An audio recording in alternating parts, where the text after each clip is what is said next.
Hey everyone, welcome. We all think of papaya as this incredible health food, right? It's amazing for digestion, packed with vitamins.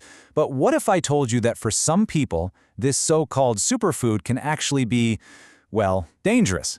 Today we're going to uncover the 5 specific groups of people who really need to be careful with it.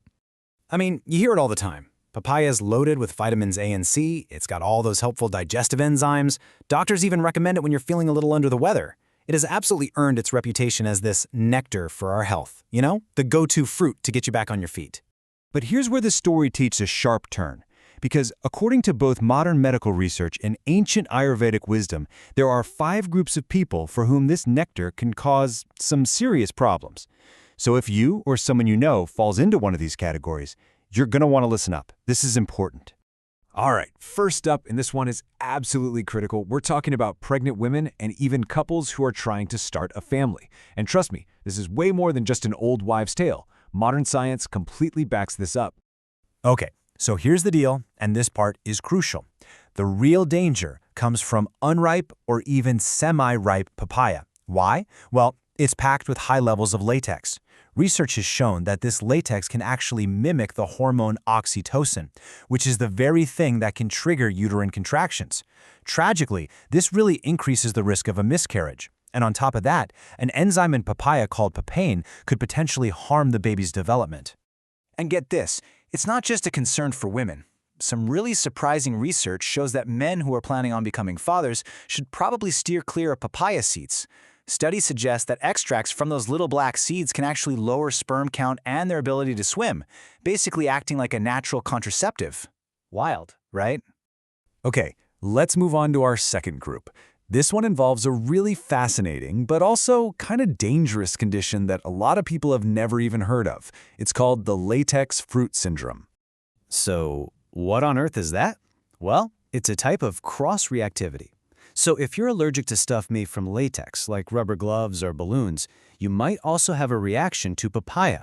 And that's because a protein in papaya looks almost identical to a protein in natural latex. Your immune system gets totally confused, it thinks it's fighting latex, and bam, it triggers an allergic reaction. So what should you look out for? The symptoms can be pretty mild, maybe some swelling in your lips or an itchy throat. But in severe cases, it can lead to real difficulty breathing. The bottom line here is, if you know you have a latex allergy, or even an allergy to other fruits like kiwi or avocado, which are often linked to this, you have to be extremely careful with papaya. Now for our third group, and this is especially vital information for the older adults in our lives.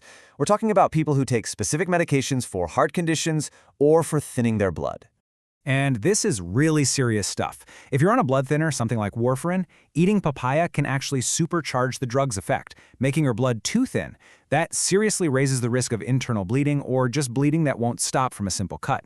It's the same story for people on heart rhythm drugs like amiodarone. Papaya can make the drug more toxic in your system. This is exactly why surgeons will tell you to stop eating papaya at least 2 weeks before any scheduled operation. All right, moving on to group number 4, which covers 2 super common conditions, diabetes and thyroid issues. Now, you might be thinking, hang on, isn't papaya supposed to be good for diabetics? And yeah, you're not wrong, but there's a pretty big catch. So here's the problem. It's something called an additive effect.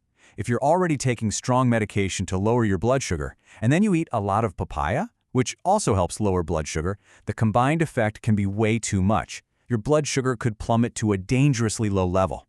That condition is called hypoglycemia. So for diabetics, moderation and just keeping an eye on your levels is really the key. And for anyone with a thyroid condition, the rule is simple, but you gotta stick to it.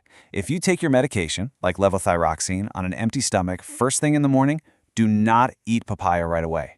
The fruit can actually mess with how your body absorbs the medicine, making it less effective.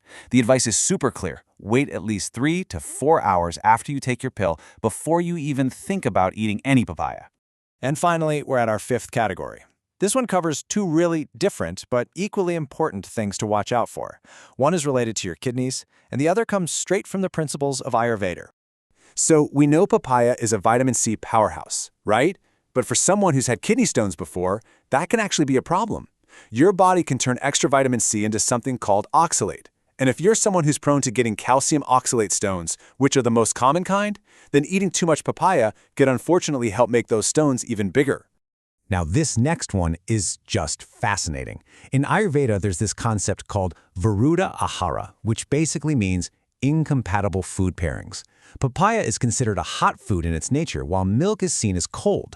According to this ancient wisdom, when you mix them, you mess up your digestive fire, and that can lead to things like skin problems and allergies. So yeah, that papaya and milk smoothie might not be such a great idea after all. So let's just do a quick recap. Who needs to be careful? Number 1, pregnant women and couples trying for a baby. Number 2, anyone with latex, kiwi, or avocado allergies.